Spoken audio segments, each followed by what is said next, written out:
you're kicking yourselves. You should have thought more of it. It was just a dusty tome of silly myths and legends. But of course you now know that myths and legends are as real as they come in this crazy-ass world. And that book just might contain information you need. With no way back to it, and certainly no time to backtrack, you've been weighing your options, and you've no idea what this newest idea is going to bring. Scroll in hand, you enter the shop in hopes of finding someone with the skill to use it. It's beyond the capabilities of all of you, but it just may hold the key. Baubles and trinkets galore hang from hooks on every available stretch of the walls, and a cheerful gnome greets you with a hearty, "Hello!" You explain your situation, and he eagerly pores over the complex runes and symbols on the parchment you hand to him. He recognizes it immediately. Legend lore. Not a common spell, and you've piqued his interest. Describing the tome with as much detail as you can pool together, the gnome gives you a reassuring nod and wastes no time in casting the spell. Suddenly, the book appears in your mind, and as if right in front of you, you feel yourself reach out, but your arms do not move. The cover flips open, and the pages begin to turn as if thumbed by a breathy wind. And when they stop, it's as if the words lift from the page, and as readily as you read, you also watch the exchange of two people detailed in them. "Speak softly," said Miss Bunworth. "He sleeps, and it's going on as well as can expect." "Praise be to the gods for that then, anyway," replied Kavanagh. "But oh, miss, he is going from us surely. We will lose him, the master. We will lose him. We will lose him." And he wrung his hands together.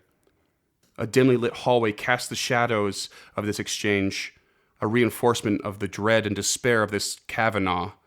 It reads on. "What is it you mean, Kavanagh?" asked Miss Bunworth. "Is it mean?" said Kavanagh. "The Banshee has come for him, miss. And 'tis not I alone who has heard her." "'Tis idle superstition," said Miss Bunworth. "Maybe so," replied Kavanagh, as if the words idle superstition only sounded upon his ear without reaching his mind. "Maybe so," he continued. "But as I came through the glen of Ballybeg, she was along with me, keening and screeching and clapping her hands by my side every step of the way, and with her long white hair falling about her shoulders, and I could hear her repeat the master's name every now and then, as plain as ever I heard it. But when I came to the old abbey, she parted from me there, and turned into the pigeon field next to the barren ground, and folding her cloak about her, down she sat under the tree that was struck by lightning, and began keening so bitterly that it went through one's heart to hear it." And you're back in the shop. A look of confusion across all of your faces, pure delight on the gnome's. Who is this Kavanagh? Who is Miss Bunworth? The gnome darts behind the counter and starts excitedly searching amongst the many pile of books strewn about all over the shop. He assures you he's heard of this Kavanagh, but never heard of any Miss Bunworth. Roll a history check. Oh, fuck. Yeah, that was good, man. That was awesome. That might be my favorite one yet.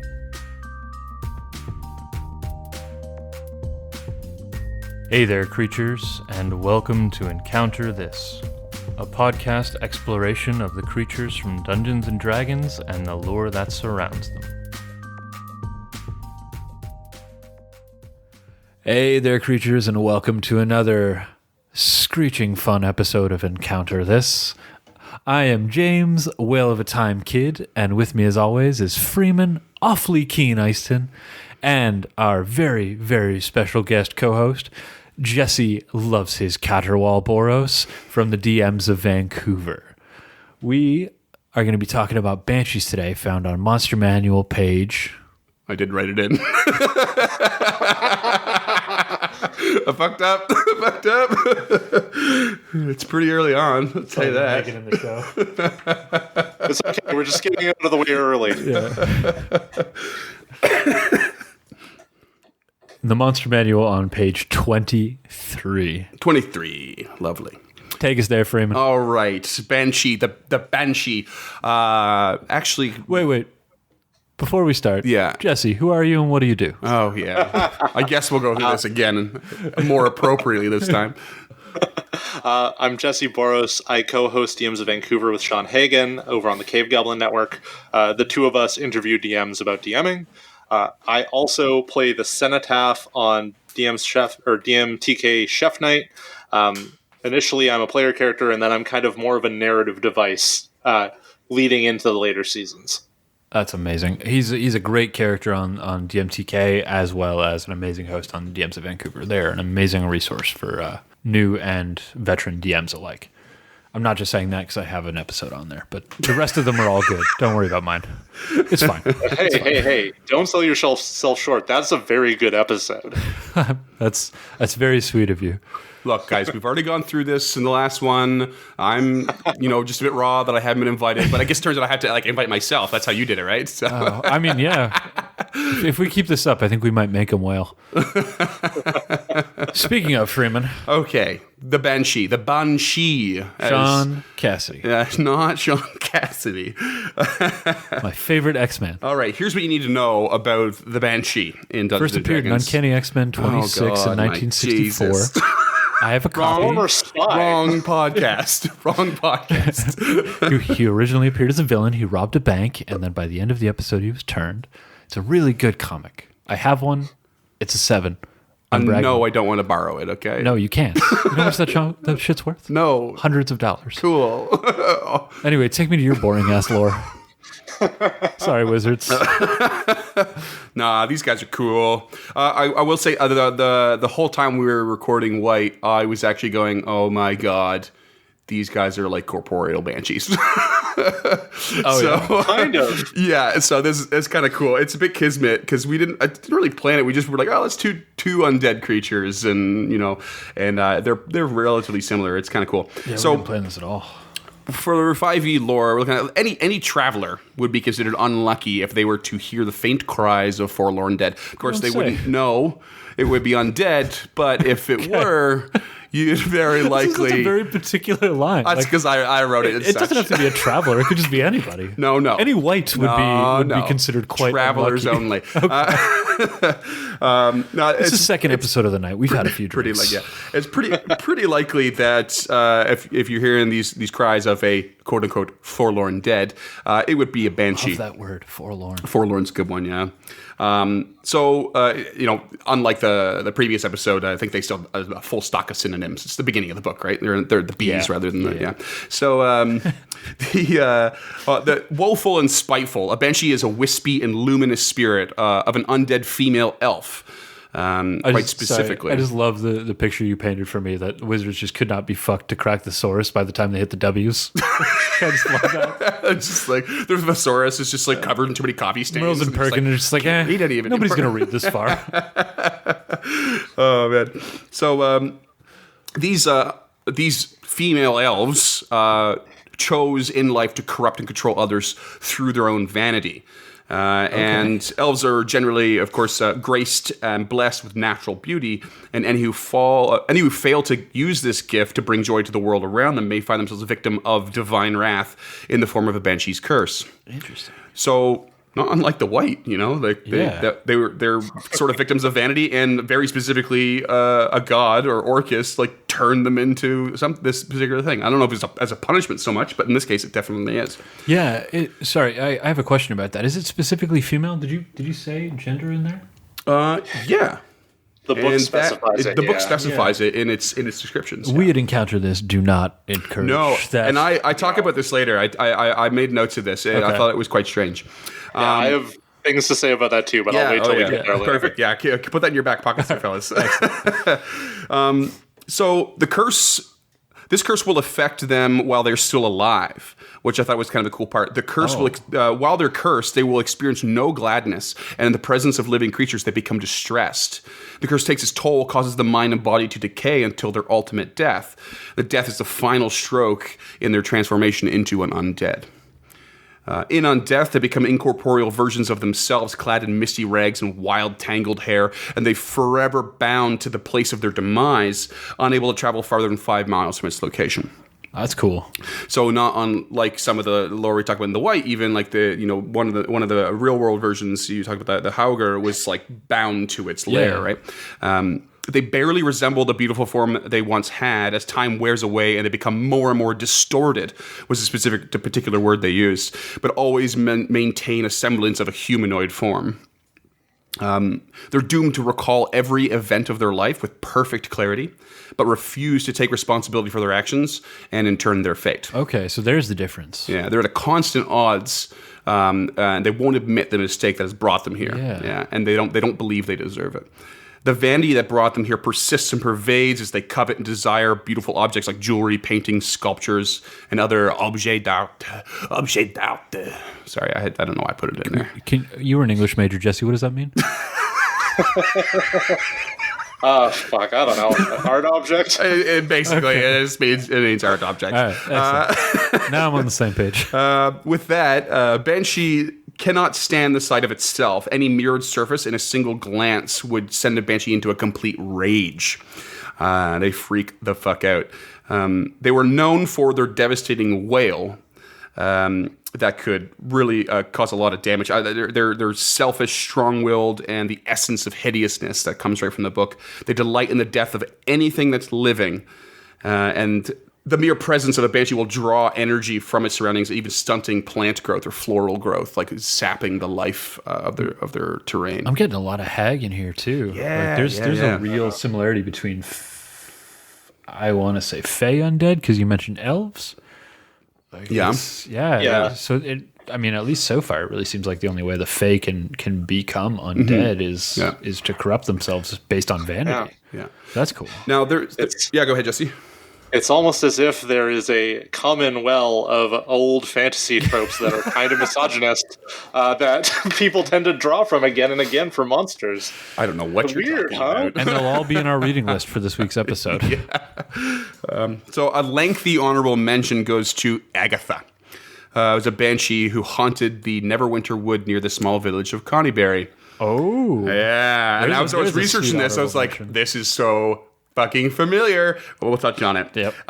She is referenced in a second edition book, Volo's Guide to the North, as well as a third book in the Icewind Dale trilogy by R.A. Salvatore called The Halfling's Gem, in which there's a descriptor of her that reads, the twisted image of a long-dead elven maiden, her skin withered and stretched along her hollow face, and her eyes bereft of any color or spark of life. That's fuck. I love it when they do that. That's great. We should just, listeners, if anybody out there has the Volo's guides from 2E for sale, just email me. I want them. I've decided I want them. They will be sold. Yeah. The North Cormier, Seriously.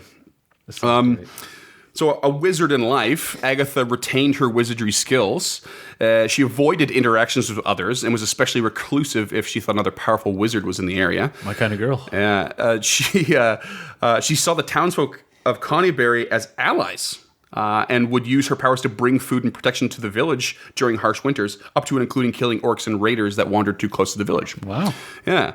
She would exchange knowledge of the area, of which she knew very well, for gifts and objects that would coerce her vanity. She was also known for having hoards of treasure that she hid away in several locations outside her immediate lair. A lot were spell books that were little use to her because of her incorporeal state.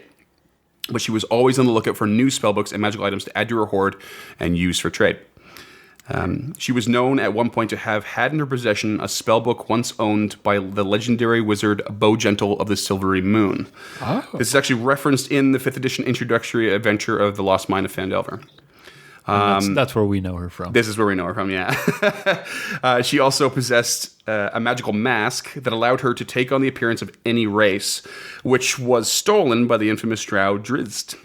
And ever since he stole it, she became hyper-aggressive towards anyone she thought was going to steal from her hoard. And there was so much more to her, but I had to cut myself off there. Yeah, for sure. That all really lines up with the what little lore they give you in the Lost Mines. Absolutely. Cool. I feel like a couple exceptions to the fact that she's protective of the nearby village, although that could have been something to do with like her life before. But I mean, like you get all that lore in Lost Mines. That village is in Lost Mines, you're saying? Oh, sorry. Yeah. Yeah, it's incredible. It's a really cool example of a banshee that breaks a little bit of the mold of just the monster manual description. Yeah. Really like deep storytelling behind her. Just And exists in the world. as I was reading this, I was like, man, something about this sounds really familiar. The name didn't sound familiar, but the whole thing, and then Lost Mines of Vandelver came up. I was like, the very first time you and I played D&D, you were DMing, and we started with Lost Mines of Vandelver, and you branched off eventually to homebrew, right? Yeah, More or our group less. still references how hard you and Pascal fucked this up. Oh man, oh yeah. And it was me and It's and another Pascal, banshee and- encounter is a common saying around my table. We entered the Banshee's lair and decided we were going to steal from her. And I was like, holy shit, this is Agatha. We stole from this person. Yep, I'm now you reading stole about it. from I this couldn't Banshee. believe it. And we almost got killed because the other two party members abandoned us. They were like, no, we're not having any part of that. So that was great. That was a good little I didn't realize it was part of that adventure that this was a character that was written. It is a and, fantastic adventure. It's such a good starting spot. super cool. Fun fact: Agatha's name is believed to be the corrupted version of an elven surname, Auglathla, which means winter breeze in Old Elvish. And there were 3 drow banshees that were semi-famous. They're in the 5e book Waterdeep Dungeon of the Mad Mage. Oh, cool. And they're Chandra, Grazthray, and Trizlin, who were all transformed for their vanity by Lolth herself. Yeah, That's cool. I like that they're still doing this, still adding to the lore of the Forgotten Realms. yeah, absolutely. That's cool. So yeah, from there we'll go into the IRL lore. I feel like this one's going to be deep. Do either of you have any idea where the banshee comes from, like in the world, what kind of like mythology and folklore it is? I do. You do, Jesse. Yes. Do you know? Yeah, they're Irish Fae. They're Irish, yeah. They come from the X-Men, 1964, Sean Cassidy. I didn't know this until when I was in Australia. I made very good friends with an Irish fella named Owen. And he was. I think I was chatting about D&D one time, and he was, I think he either asked me or I brought it up. My brother, and he's like, "Ooh, the banshee," and he had this thick accent. And I was like, "Is that how you say it?" He's like, you don't say it's not banshee, it's the banshee." Yeah, and they're really cool. They're really cool. Folklore. I have a bit of an affinity for Irish folklore. I find it very fascinating. But it is spelled several ways, both in modern and Old Irish. Ban is Bean. I believe there's might be an accent in one of those. And it is the Irish word for woman. Okay. And she is derived from shida with a D, or shid, also with a D. There's the plural and singular versions. Okay, Which is an Old Irish for mound. Really? This means that name roughly translates to woman of the mound or woman of the fairy mound. Or woman of the barrow. Woman of the barrow, which we'll get into. Oh, shit, we are. That's literally the next point. These are incorporeal whites. It's crazy. These mounds, barrows, or tumuli, tumulus is singular, are earth and stones raised over graves, essentially burial mounds that dot the Irish countryside. The banshee is a female spirit who heralds the death of a family by wailing, shrieking, and keening. Keening is a very cool part of this, and it is referenced in the D&D lore even, and we'll get to that in a little bit. Cool. But I thought this is pretty cool. They've got that similarity to the whites for sure. So actual descriptions of the banshees vary, of course, like usual from different timelines and different parts of the area. But she may have long streaming hair, wears a gray cloak over a green dress, her eyes red from nonstop crying and weeping. She may have red hair and a ghastly complexion, wearing a white dress. She's been recorded as being unnaturally tall, but most accounts note she is exceptionally short, between 1 and 4 feet tall, and often described as an old woman, so really, really quite small. But there is an emphasis in the actual Irish folklore on her being a fairy creature. Okay. Very specifically. Well, that kind of explains. Yeah.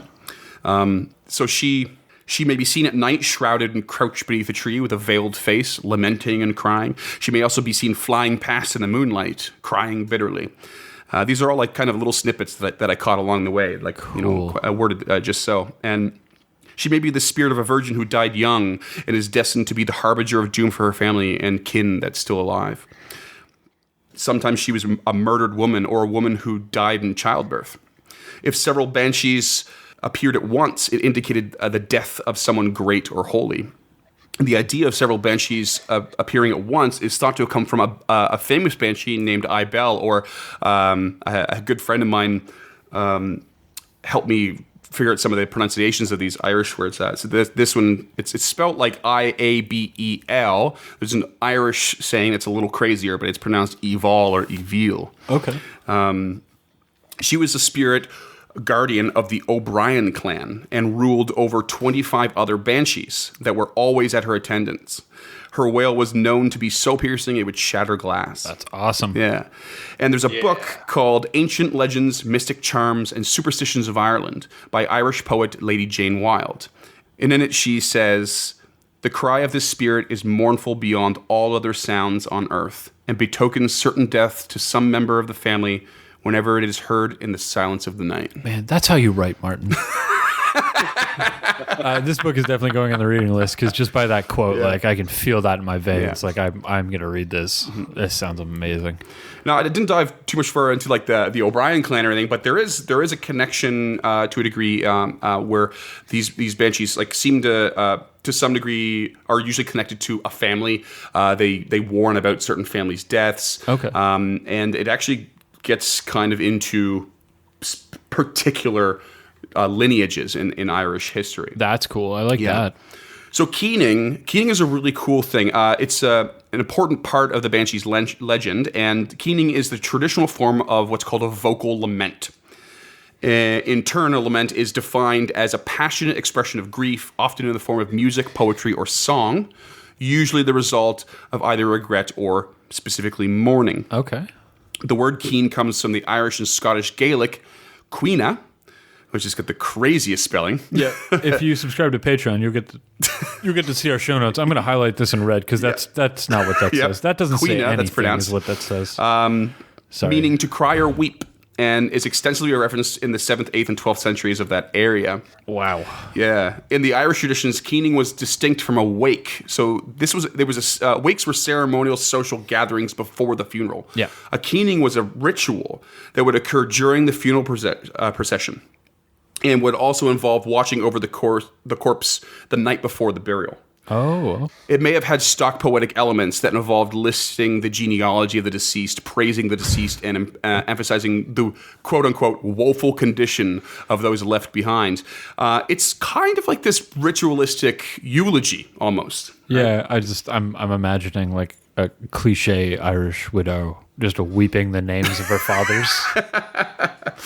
Well, it's cool. So the keening could be performed by one or several women, and also involved those present making physical movements such as rocking, kneeling, and clapping to accompany the banchuina, which means keening woman.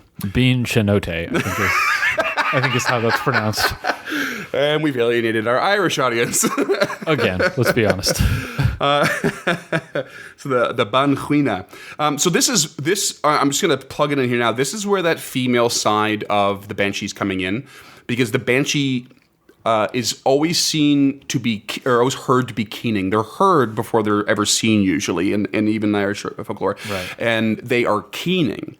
And the traditional role of a keening woman, or a banchuina, was always played by a woman. Don't look at me like that. I tried to get him to say Bean Cheote. The Bean Cheointi. So keening could also be called a death wail, which is appropriately consistent with the banshee mechanic that we'll talk about in a bit.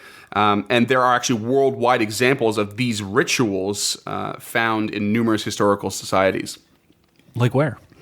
It was literally all over the place. There was like Brazil, all across Europe. I think there was even a reference to like North American natives. I think there was definitely one for New Zealand. Keening specifically. Or death whales. Death whale. Yeah, death whale, right? So that makes keening sense. is like a type of death whale, and then death whales like have like a huge widespread cultural existence. I mean that's what wake is for, right? That's what That's what the wake is for. Yeah, right.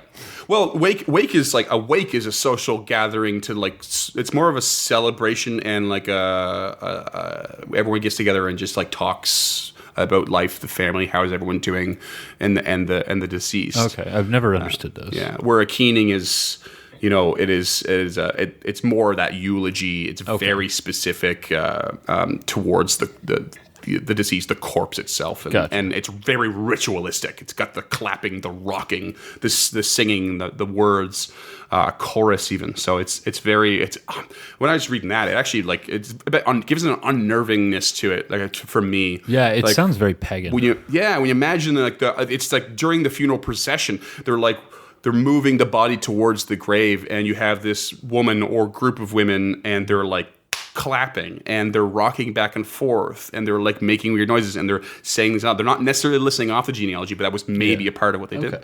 But they were saying all kinds of weird things. So it's like a sad soul church procession. Yeah. Okay. It would probably not be a thrilling experience. No, it sounds terrible. Yeah, it sounds heart-wrenching. Which is why it was usually followed by a wake, which was more of like an actual celebration of the person's life, as opposed to kind of like a standard Catholic funeral where it is still very dour afterwards. Yeah, everything was sad at a Catholic funeral. But I think that's just kind of the read I get from that religion in general. Yeah. Now, these keatings or death wails heard from a banshee, or fairy, if you will, would indicate death or death that would soon will occur in the family. Oh. Yeah, it could even indicate the death of a family member who lives far away and the news has yet to reach you. Often mentioned as well is that a banshee only wails for the death of one who descends from pure Milesian stock. Surnames of Milesian descents are often indicated with the prefix O or Mac.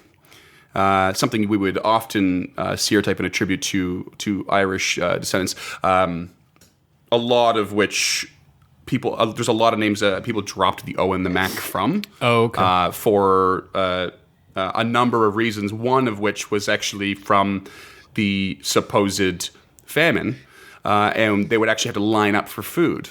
And they aligned you up in alphabetical order. So if your name was O'Carroll, you dropped the O and went as Carroll. Right. That was your last name. I mean, that makes sense. Yeah. So, but then there's this crazy history surrounding, this Milesian descent. According to a book called Labor Gabala Erin, literally the book of the taking of Ireland, or in the English translation, it's the Book of Invasions. It's a collection of poems and prose narratives where the Milesians were the last race to settle in Ireland, descended from the Gaels who traveled the world for hundreds of years. And when they arrived, they found themselves at odds with the Tuatha de Danann, which means the folk of the goddess Danu.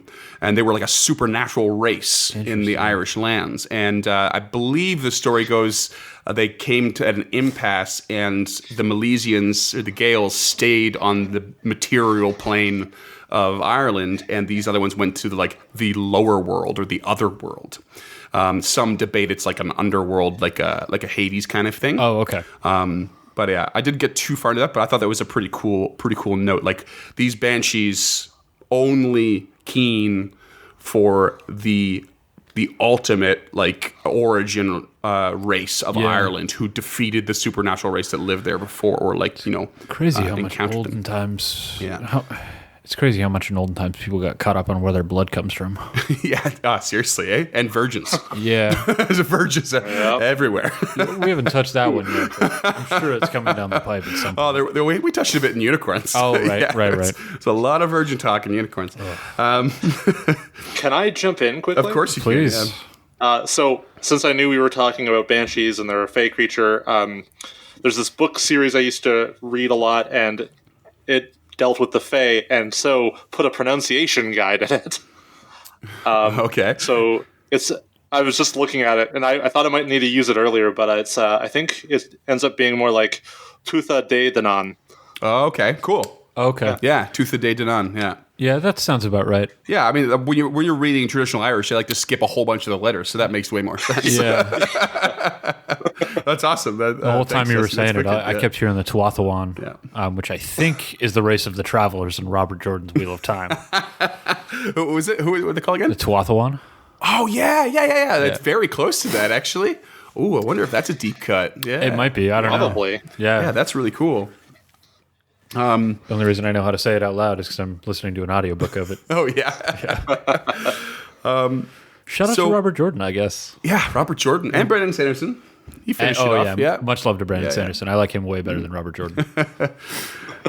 Now, the last thing I'll note about the about Banshees for the IRL stuff is that the Geraldines, who were of Norman descent, were a minority in Ireland and went through what's called cultural assimilation. Irish historiography commonly uses this phrase.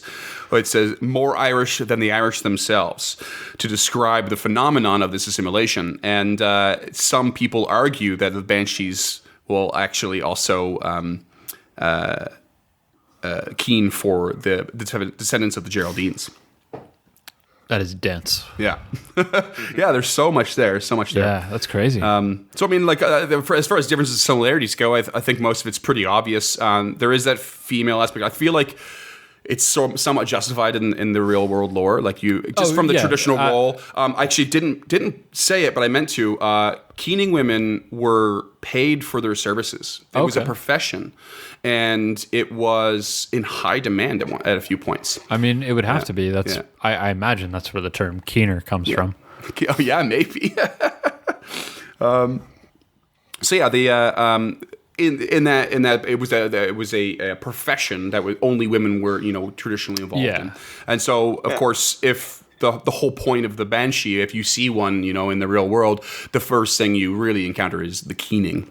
That being said, I think they could have easily done away with that in the Dungeons and Dragons. Just because it's an accurate representation doesn't make it not problematic. Right, yeah. And I think probably the only reason it's an elf is because there's a small connection to them being a fairy or fae. I honestly have no problems with it being an elf at all. Like, I love corrupted fae creatures. I think they're wonderful. Yeah.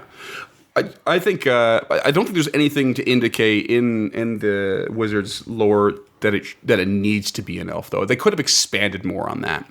Yeah. They don't specify any gods that do this. They just, if they were vain, and elves are beautiful, so they're likely to be vain, and then if they were bad, then they get punished.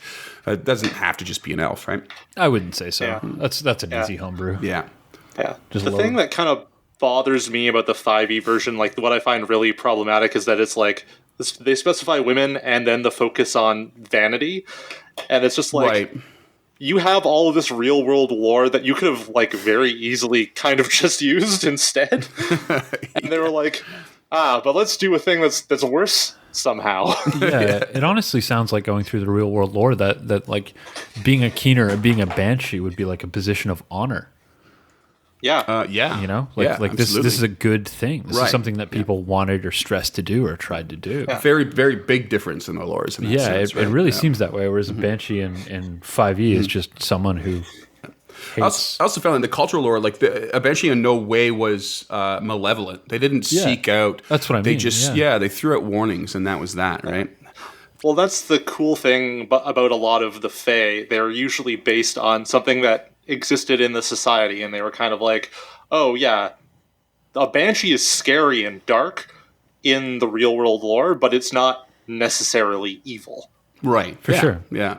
And in the stat block, it's clearly listed as evil, which is a little inconsistent to me, but not in a way that I find that I take issue with. Yeah. Sure. I wonder where we as a culture corrupted Banshee into it being something malevolent and vicious. Sure, yeah. And I mean, I go to this breakfast place a lot, and it's probably where I do most of my research on these episodes. And there's a couple Irish girls that work there, so one of them helped me with those pronunciations. Oh, that's great. And I brought it up the other day to one of the other Irish girls, and I was like, "What do you know with the Banshee?" And I just threw a cheeky smile on to see what she would say, and she was like, "Oh, geez, the Banshee." And she's like, "Oh yeah, they usually have long dark hair, and they're usually brushing it.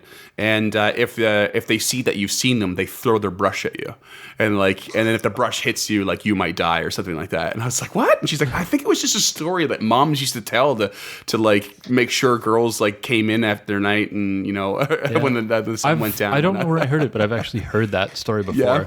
And it might have been on a Creature of the Week on one of the Myths and Legends podcasts that I've dropped on here a couple of times. Yeah. I didn't encounter it in any of my research that particular. But one thing I did seem to be true was there's I've heard a couple stories, particular from Irish people over the last little while, and they're all just a different story of the same thing. Pretty much, they vary a lot in those minor details. So yeah, like any good folklore. Yeah. I think the point where a lot of this stuff gets corrupted is like in D&D specifically when they're like, well, we need to make it an enemy. Like it's a thing that you fight. Yeah. So a lot of the time they throw evil, like they throw alignments on things that don't necessarily need them. Right. They probably aim for a certain balance across all creatures. Like, okay, we can only really have so many of these. We can't make them all chaotic evil, or we can't make them all neutral evil. I honestly don't think Gygax really gave a shit at that point. Like, he was just like, you know what would be cool? Somebody who screams at you to death. Yeah. I don't do a very good Gary Gygax, listeners, in case you're curious. I'm sure by all accounts, he was a very, very sweet man. And I have a lot of respect for him, so I apologize for that. But, how dare you mock our God? One thing I will say for the Banshee is that it is nice to have like a monstrous woman creature that's not like luring you in with beauty and then killing you like a whole bunch of other ones do. Yeah. Right, yeah. There's a lot of harpy in this, but without the harpy. That's the other side of what you just talked about, Jesse. Like it's the total other side of it. It's still cliche and problematic, but it's a good cliche. And problematic. Yeah. Like it's empowering problematic. Right, yeah. It's slightly better than the other option. It is, yeah. I think that's just women's options in culture in general. Slightly better than the worst. Oh, Jesus. So I have a question for you guys, because I did listen to all the Hag episodes, but there were a lot of them. Mm-hmm. Did you guys talk about alewives? We did not. We did not, no. Okay, so historically, the like demonic version of a witch is a corruption of a thing that happened in real life, and it kind of the talking about the Keeners reminded me about this. So back in the olden times, women were in charge of making beer.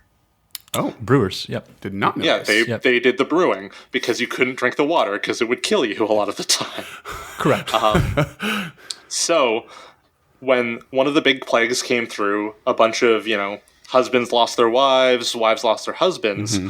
Suddenly there was a role to fill for women to make beer to sell. Right.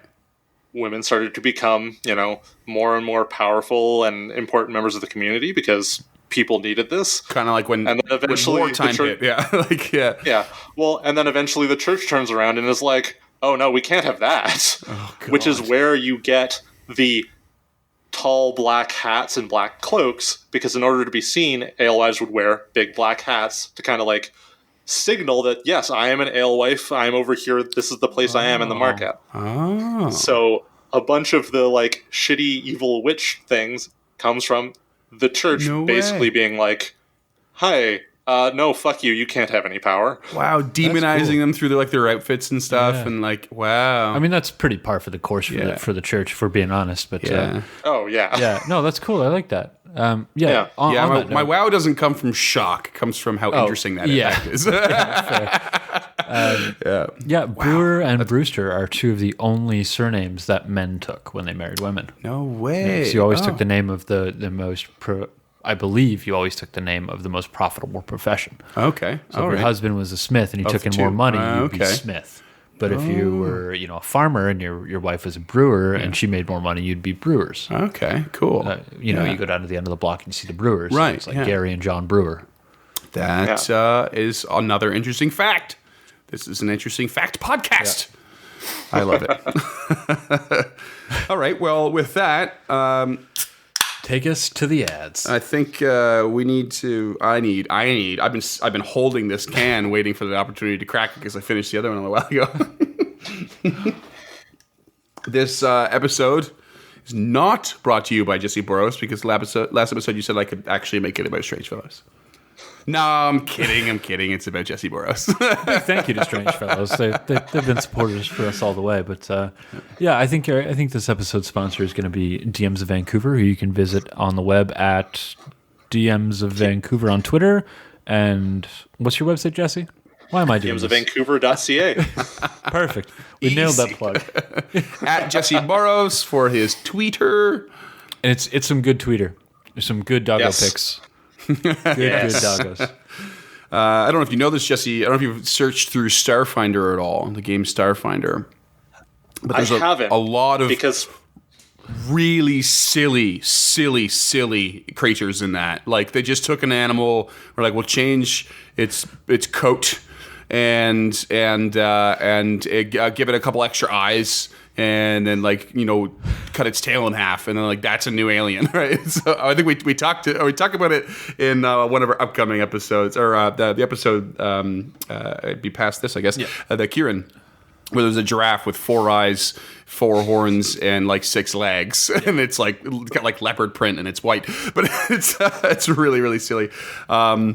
But there is a really strange 3-legged dog in one of the Monster Manual books for that. I will have to take a look at that. You got to take a look at that. It's only got 1 leg on the back. Oh, really? Which makes no sense. It's like a reverse tricycle. Yeah. But for those listening who do not know, Jesse has a 3-legged dog himself. Yes, Rusty. Rusty. My good boy. And I really wanted to make I was hoping you owned a cat with your intro and nickname. Jesse loves his Caterwaul Boros, but I just went with it anyway. I didn't have one for a 3-legged dog. Yeah. Didn't have that pun up your sleeve? No, that Banshee 3-legged dog I had pun? to stick with the pun. It's all about commitment. That's why we're here where we are today, You James. gotta stick that bit. That's our couch gag, so yeah, no, it works. Yeah. Jesus Christ. All right. And as always, a big thank you to Strange Fellows. And while we're at it, I guess Wizards, you guys are doing your thing for Yeah, us. you're all right. We appreciate you. I mean, You're continually not suing people who make podcasts about your content, and we that's appreciate exactly it. Yeah. We should probably put the open gaming license up on our website. Yeah, or probably should. Yeah, some variety of it. just in case. Speaking of Wizards and how that works, take me to the mechanics. Mechanics. The Banshee I deserve a medal CR4. for that fucking segue. Oh man. CR4, HP 58, Okay, I mean, and AC 12. So Ooh. low, yeah. But just wait. Yeah. Chaotic Evil. They don't have a land speed, but they do have a fly speed of 40. right. And they can hover, which stands to reason. They speak Common and Elvish because of they're specifically elves. But the Forgotten Realms wiki did specify that they could know any language they knew in life. Yeah, that makes sense. Now, low AC, but they have damage resistance to acid, fire, thunder, and all physicals from non-magical sources. So pretty big there. They're immune to cold, necrotic, and poison. And immune to quite a few conditions, I think probably common under an undead creature, which they are. So charmed, exhaustion, frightened, grappled, paralyzed, petrified, poisoned, prone, and restrained. The last one is new. Last one is new, and I think it probably ties in with the prone thing. Oh, they're incorporeal. Yeah. I think is the main thing, and they fly around, so they can't go prone. Yeah, I was trying to give you a segue. Segue me. And of course, they do not need to eat, sleep, or drink. Yeah. Now, as far as abilities go, they have detect life. They can magically detect any creature that is living within 5 miles away from it, or. So And they see better than the whites. Yeah, and they know the exact direction, but not the direction, but not the exact location. I really hope this episode comes out after whites. I believe, I think that's the plan. I assumed that was the plan. I haven't looked at the schedules. But this is, of course, does not affect undead and constructs. It is living creatures only. Right. They have incorporeal movement, so they can move through creatures and objects as if they're difficult terrain. That's fucking stupid. Yeah, and of course, if she stops inside an object, she takes 1d10 force damage. That's awesome. Yeah. I love that. Yeah. But Although I did notice it says object, but not creature for the damage. So they could maybe share the space of a PC? Up to you. I don't know. Let's look at the actions and see if that's addressed at all. Otherwise, I'll complain about it when we get to homebrew. Perfect. They have Corrupting Touch. It's a melee spell attack. 3d6 necrotic. Woof. Yeah. That's pretty big for a CR4. It's not small. That is maybe too big for a CR4. You don't want to get near this thing. Horrifying Visage. Any non-undead creature within 60 feet that can see her must make a DC 13 Wisdom saving throw or be frightened for 1 minute. They can repeat this saving throw at the end of each turn. However, they have disadvantage on it if she's still in line of sight. That I like. That's a good mechanic. And the typical, if you succeed, you're immune for 24 hours. Yeah, I hate that. Yeah, so I thought that was pretty cool. If you want, the frightened always means you want to run as far away as possible in the most obvious route and direction. But if that direction keeps you in line of sight, you're gonna have a hard time breaking that. It's like the opposite of that cleric ability. what's it called? Turn Undead. Turn Undead. Yeah. It's like the opposite of Turn Undead. Now this is the big guy, the whale. A whale. Yeah, the death whale. They can only do this once a day, and they unleash a mournful wail. Cannot be done in the sunlight, which is consistent with some of the IRL lore. I don't know if I covered it or not, but they are usually only seen at night. Yeah, you did touch on that. Yeah, some accounts say as much. Okay.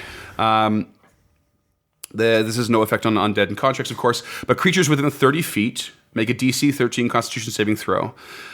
On a success, you take 3d6 psychic, so that's not little. On a fail, you drop to 0 hit points.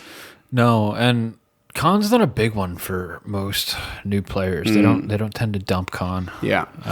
So 13, not high, but at CR4, it's not a gimme. It's not a gimme. Still a 40% chance with no modifiers, so I mean it's fine. But you very much, like as usual, when something this big affects everyone within a certain radius, like you do have the potential of the party dropping all at the same time. Absolutely. And I almost did that. Amazing. I have also almost done that.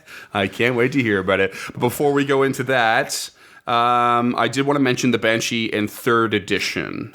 Sweet. Not 3.5, the 3rd edition. It was a CR17. Woof. So tremendously more powerful. They had many more traits and feats that were far more dangerous. They had a charisma drain instead of their corrupting touch, essentially. Right.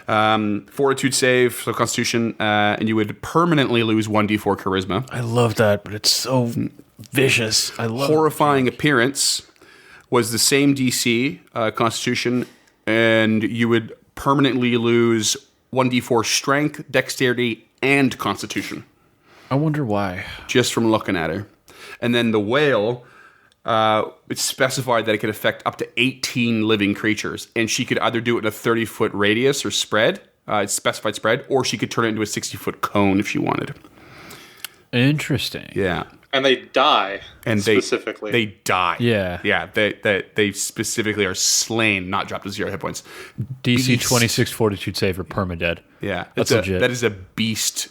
I like creature. that this mechanic reflects her neck movement. I think that's my favorite part about this. Yeah. The 30-foot radius is just her screaming upwards, and the 60-foot cone is her screaming forwards. Right at you, yeah. Yeah. No, I think that's cool. I like that. Pretty damn cool. That's a once per day thing, or in 3? No, it didn't specify that I recall. Yeah, it was outrageous. I think it still had all the maybe the trademark. If you do save, then you're immune. Yeah, but DC 26 is high even for 3. Yeah, level 17 character like not gimme. That's a big fortitude save is will save. Or, no, it's con save. Yeah. Thank you. Fortitude is will. It's not a thing either. You mean will is wisdom? Isn't it con or strength? Fortitude? And 3? Yeah. Oh, in 3E, I don't know. I know. I'm more familiar with those words in Starfinder and Pathfinder. 3.5. Yeah. It's con. But Okay. yeah, you might be right. That would actually explain why it loses strength, dex, and con. Yeah, could be a thing. Yeah, Because I don't understand why that mechanic works.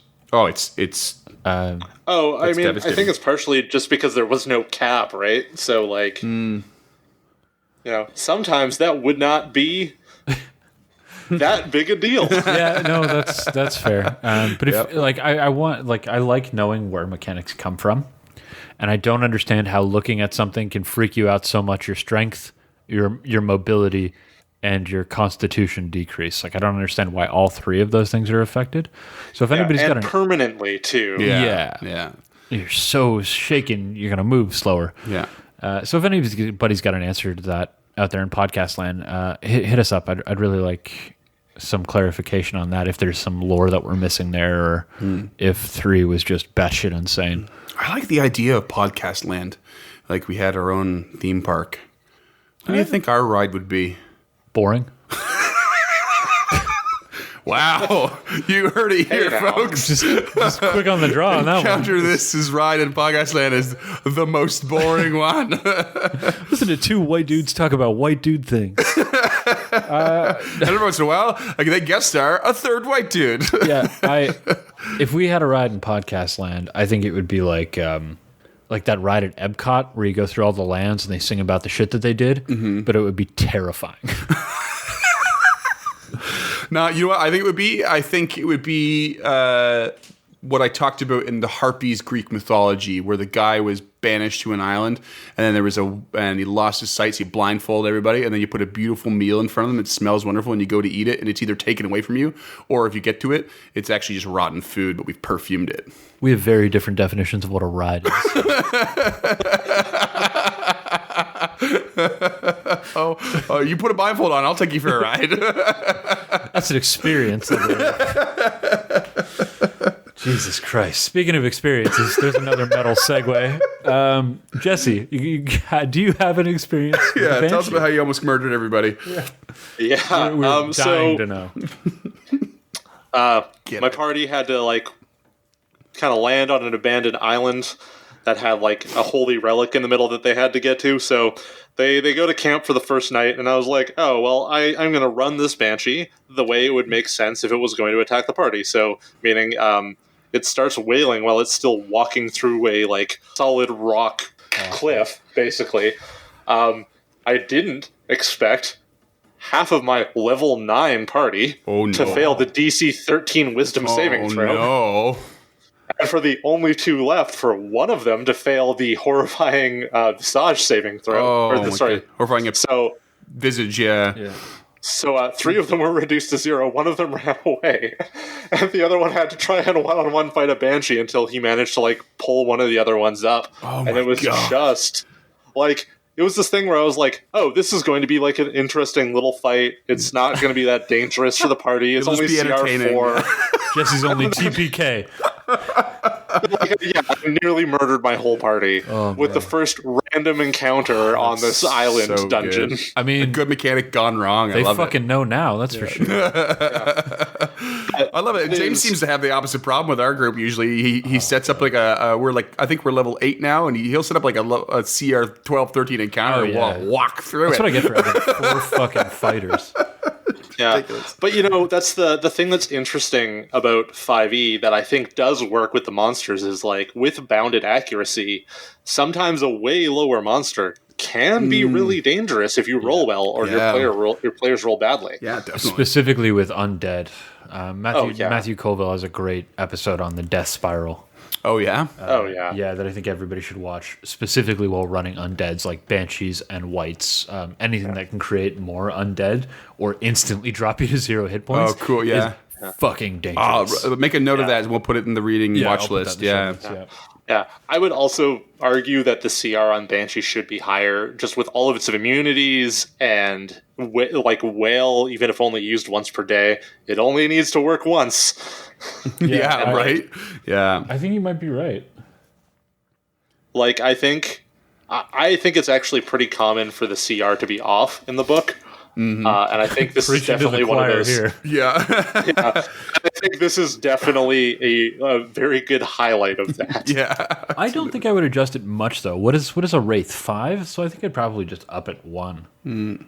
It's not that different from a Wraith, and Wraiths can create specters when they kill shit. Yeah. So it's dangerous. It is a dangerous creature. Mm-hmm. Beware, listeners, whether you're running or you're playing against.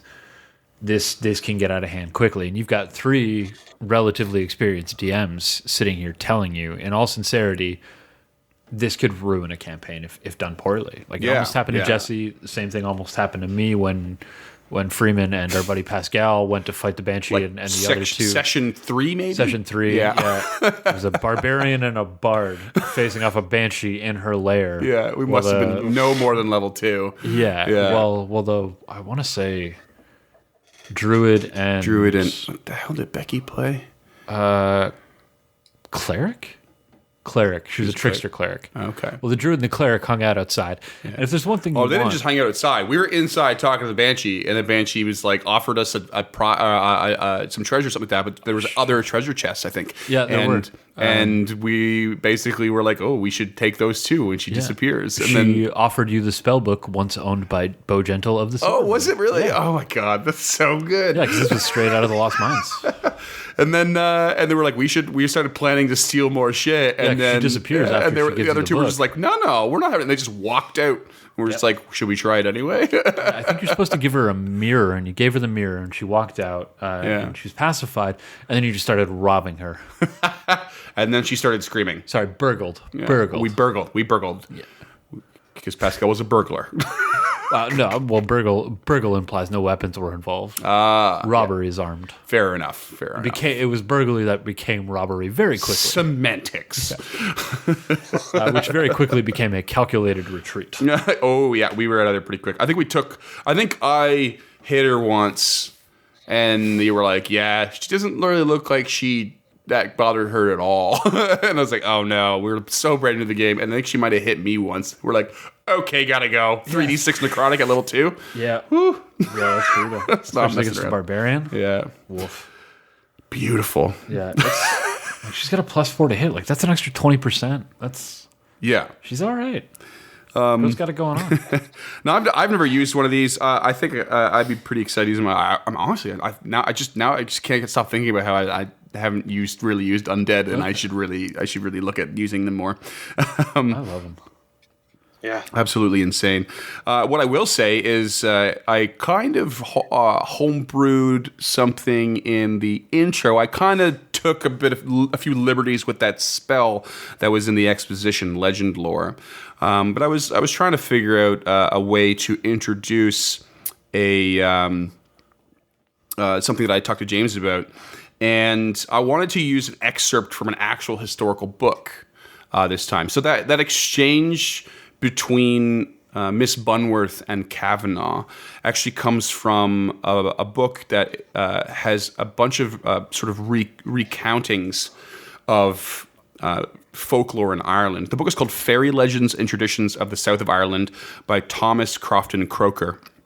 And if we can find a copy, it'll be linked in the show. Yeah. And we'll put it in the reading list for sure. We'll try and link it on our website. I've got a copy of the I managed to find a PDF copy that was free. A lot of those older books you can actually sometimes track down free PDFs. I think it's 100-year copyright on literature. Yeah, right. So I managed to copy one, and I was searching through it. There was 2 stories about Banshees, and I thought that one was particularly cool. And so I just took a small piece of it that I thought I could build a story around. So that's just a little fun fact for you, I guess. It was a great intro, man. Yeah, really. Thank you. Yeah, I really thought it was so well written. So I can't take full credit for how it was written, but certainly not. But yeah, there's that. Well, anything else you got there, Jesse? I guess one thing to add, just about that encounter, the only reason my players survived is because they had magic weapons. That would do it for sure. And like the thing about 5e is magic weapons are supposed to be rare, so things which is usually not how it goes because it's so much more interesting for them not to be. Right. But like, I really don't think I would argue that on a fundamental level that 5e is supposed to be a high magic game. That's like honestly not the impression I got, especially when we were running it early on.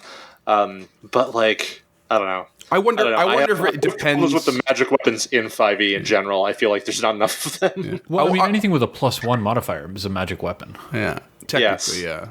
I wonder if you could argue that both ways by considering which creatures you're choosing to have your players encounter. If you believe that there are supposed to be fewer magic weapons and items for them to acquire, well, then maybe there also should be fewer extraordinarily magical enemies for them to encounter as well. Yeah. And maybe that would, to a degree, balance it out. When you do have that, finally get that rare magic weapon and you go fight that rare magical entity, you do have your upside to it. And it gives a little more significance. Whereas, maybe you do high magic and you have higher magic like creatures and monsters for them to fight and enemies to encounter.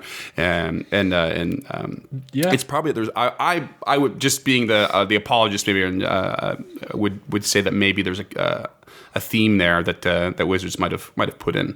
So let me take you down my thought process there, and it's based on the treasure tables in the DM's guide. Because I'm notoriously shitty with calculating treasure. First of all, because I don't calculate CR, I don't calculate encounter worth, so I go through the DM's guide and just kind of roll for treasure. Mm-hmm. the amount of times that you can quickly get a magic item just through rolling for treasure, Right. whether it be like a mundane magic item or like something with an attack value, is very, very quick. Yeah. Like the sticker value on a +1 sword is just 1,000 gold. Yeah, it's plus not very expensive. Yeah. like plus whatever sword's worth 10 gold pieces or whatever. It's I think low level magic items you're supposed to come into hard and fast, and then you're supposed to phase them out. I think it's by 3rd level. Everybody should have at least one magic item. But again, that's not necessarily like magic weapons. Yeah. That's like he's got Sure. a potion of giant Yeah, strength. that being said, you know what? Maybe this is something to argue about for Wizards Coast in what Jesse said in the last in the episode about whites, how he misses the variety of sub creatures or different types of the same creature. We all more or less know that D&D has run off several settings, up to and including Mystara, Greyhawk, Forgotten Realms, of course, being the most obvious one, and Eberron. And we've only just in November, got our first official proper campaign setting book outside of Forgotten Realms when it was Eberron, right? Yep. Why did it take so long? No. Oh, There's Ravnica. Ravnica. There's Ravnica, Yeah, but I mean, I could be wrong. Ravnica's a full campaign. Is it a full campaign setting? Okay, Yeah, all right. So I'm wrong with it. But wasn't Ravnica also last? last year? It was like earlier last year, was it not? Like Yeah, it would have February. been 2019, early 2019, because that's when they revamped. I thought it was 2018, but it doesn't really matter. Okay. Yeah. It was still pretty recently. What I'm trying to say is that you would think that we would have like those supplements and maybe those settings and the support of like a Greyhawk is, I believe, a low magic setting, right? And like how to organize treasure for that. And it seems to me that 5e has been for a long time. It may be structured this way, but maybe just left this way for maybe a little too long. That it's like highly encouraging of you to homebrew and change things, but doesn't really give you a guiding hand into it. I honestly don't mind that too much. I don't mind it either, but You look at Pathfinder, where yeah. all 10 years of Pathfinder take place on Galarian. Right, yeah. Every adventure path published for Pathfinder, every guidebook, every wilderness encounter, it all is for Galarian. So Pathfinder, in comparison, is a very challenging game to homebrew because everything has been thought out, been planned. Not that you can't. It's obviously you can do it. It's great, but it's got such a rich cultural history that it's challenging too. Whereas with stuff like 5e, you can just Forgotten Realms is just a template. Right. Yeah. With the Sword Coast guide, it's just shit. Like there's good stuff in there, but it's just descriptions of towns and stuff. Like you can easily take that and paste that into your own world. Right. Yeah. What are you thinking there, Jesse? It's just weird for me because just my particular background with when I started is like everybody always homebrewed the setting. So they would take stuff from Forgotten Realms, like we would use the gods and stuff, but like we didn't often use an official setting. So like I find it really hard to run anything in any actual setting. Okay. Yeah. Okay.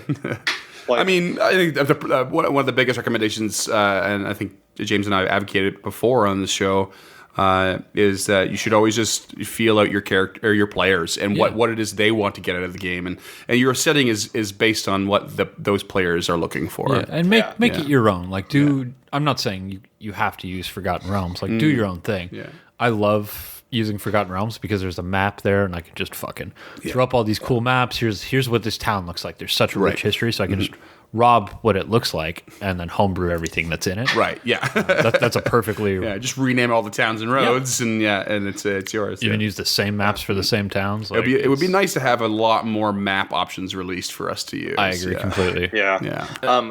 A tip I want to quickly give as far as settings, if you want to use a setting that has not a hundreds of gods pantheon, was it that Nentir Vale? The setting that was the main setting in 4E is great because there's like 16 and that's it. Oh, really? Okay, cool. That's really cool. Yeah. That's awesome. They added like kind of additional like demigods and stuff later, but like it was just kind of a core group and it was kind of the greatest hits from a bunch of the other settings. Oh, I like that. Like That's wicked. yeah, you have Bahamut, you have Bane, you have the Raven Queen, like that kind of thing. Oh, cool. Yeah.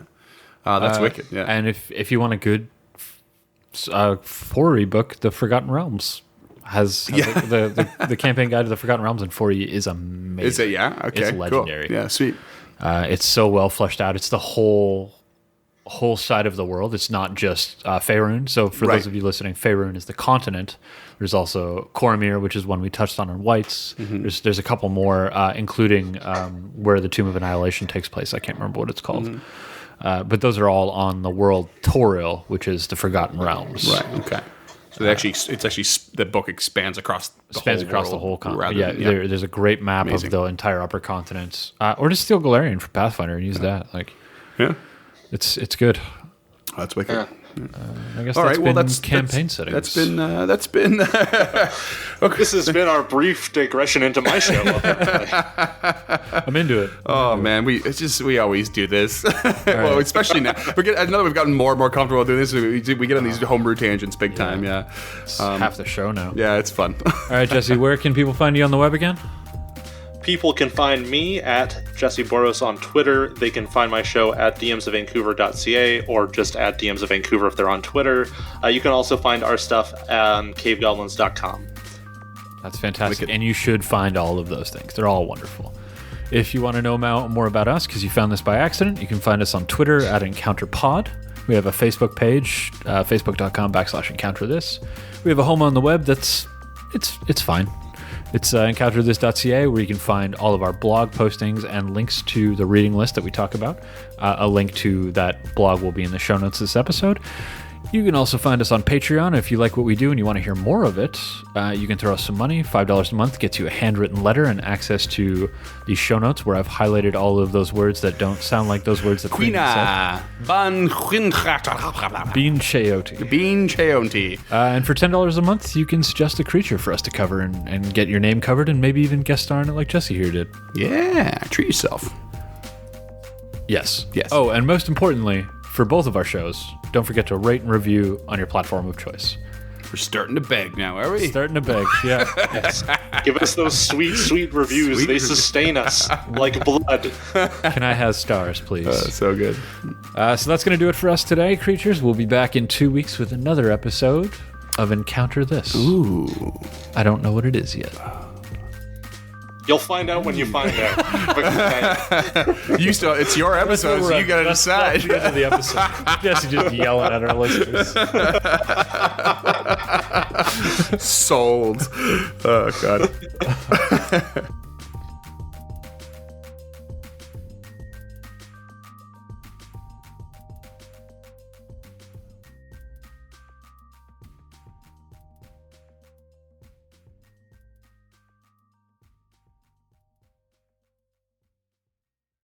Okay. Just us. So he's listening. He's listening. Not involved. You're excluded. He's involved. He's there. He's not on tape.